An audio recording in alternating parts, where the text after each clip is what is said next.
لو عندك عزومة بقى والنور قطع عليكي وانت بقى محتارة بدك تعملي أكل والضيوف جايلك، هتعملي ايه؟ طبعا كلنا هنعمل، لأن احنا طبعا عارفين ان ست البيت ست الكل تعمل أي حاجة في أي وقت ما شاء الله.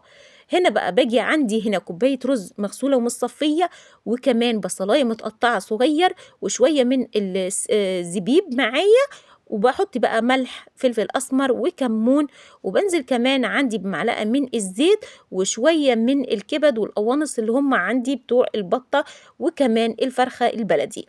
هنا بقى أظبط عندي الشوربة معايا، أحط لها بصلتين وكمان شوية من الفلفل الأسمر وشوية من الكمون ما شاء الله، ومرقة الدجاج، وأظبط عندي الملح وحباية من الطماطم وشرحتين كده من الجزر. أسيبها تغلي وبعد كده أنزل عندي الفراخ مع البطاية، أسيبها تستوي بقى معايا هنا عندي على النار.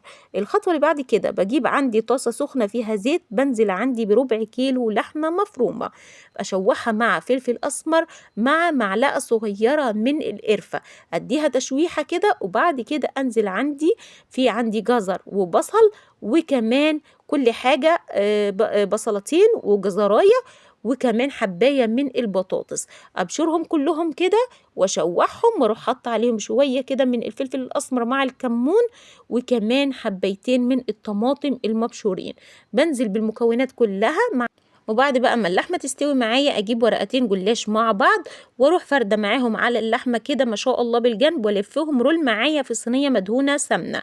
التسقية كوباية من الحليب على كوباية زبادي ما شاء الله، ومعلقة سمنة وشوية من الملح على الفلفل الأسمر، وتسقيها وتحطيهم في الفرن، بيطلع معاكي أحلى جلاش. هنا بقى الأكل بتاعنا استوى، وحمرنا كمان الفرخة والبطاية، وعملنا صينية مكرونة بشاميل.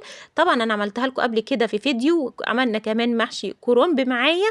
قولوا لي بقى ست الكل، لازم تبقى فيه نور علشان تعملي الأكل، أحلى أكل ليكوا يا ست الكل النهاردة.